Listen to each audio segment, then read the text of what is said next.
Cari maklumat dan berita politik yang bebas, kupasan yang tepat, panas. Dapatkannya secara eksklusif hanya di Jom Channel. Komitmen kami, pentasan berita Isnin hingga Jumaat. Berbicara dan isu semasa, kami garapkan secara langsung. Panel-panel berkaliber dan profesional.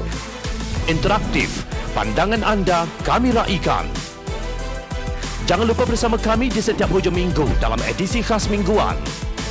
Jom Channel, moving forward, sharing a new experience.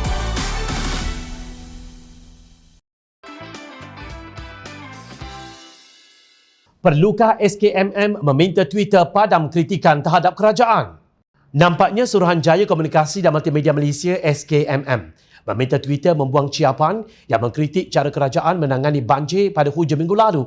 Laporan Malaysia Kini. Seorang pengguna Twitter mendakwa beliau menerima email daripada penyedia perkhidmatan itu melalui permintaan SKMM untuk mengeluarkan ciapannya. Bagaimanapun Twitter menolak permintaan SKMM.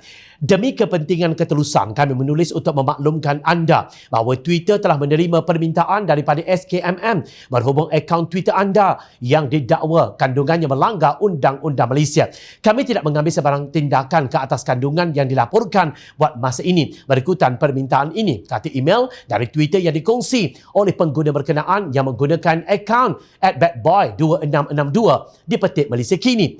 Kandungan yang diminta MCMC untuk dialih keluar termasuk kritikan netizen terhadap Majlis Kutipan Derma Banjir yang melibatkan Menteri Pembangunan Wanita, Keluarga dan Masyarakat, Datuk Seri Rina Harun.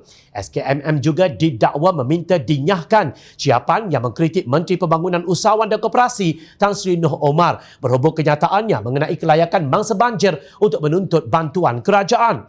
Menurut Malaysia Kini, Menteri Komunikasi dan Multimedia Tan Sri Anwar Musa menafikannya. Karut. Demikian kata menteri berkenaan melalui pesanan teks. Nak percaya pihak Twitter atau pihak menteri? Ahli Parlimen Pakatan Harapan Keluang Wong Suu-Ki mempertikai tindakan SKMM itu.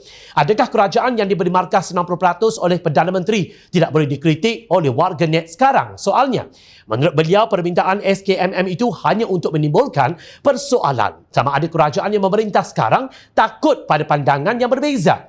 Semasa bencana berlaku, ramai pengguna Twitter menularkan maklumat penting untuk menyelamatkan mangsa-mangsa banjir. SKMM seharusnya memainkan peranan supaya semua maklumat penting ini disampaikan dengan lebih cekap dan telus, tegas Suu-Ki.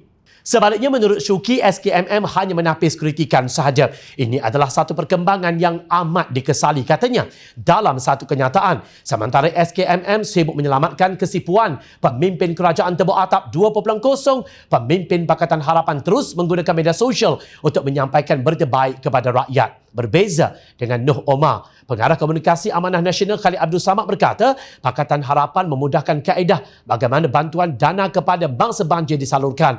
Beliau mengucapkan terima kasih kepada Kerajaan Negeri Selangor yang telah memperuntukkan 100 juta ringgit sebagai bantuan kepada mangsa-mangsa banjir. Menurutnya, kerana birokrasi seperti laporan polis mengenai kejadian yang mereka alami tidak diperlukan untuk menuntut bantuan RM1,000. Terakhirnya yang tak boleh saya lupakan ialah sememangnya peranan kerajaan negeri Selangor yang Menteri Besar telah mengumumkan bantuan sebanyak 100 juta untuk mangsa banjir dalam berbagai peruntukan dan kaedah claim yang dipermudahkan, tak payahlah pergi ke balai polis dan sebagainya. Sementara itu, Menteri Besar Selangor Datuk Seri Amiruddin Shah Ali berkata beliau tidak kisah Noh Omar mahu pegang jawatan pengerusi Majlis Keselamatan Negara bagi negeri Selangor. Beliau dilihat lebih mengutamakan menangani masalah air banjir yang terlalu lambat untuk surut.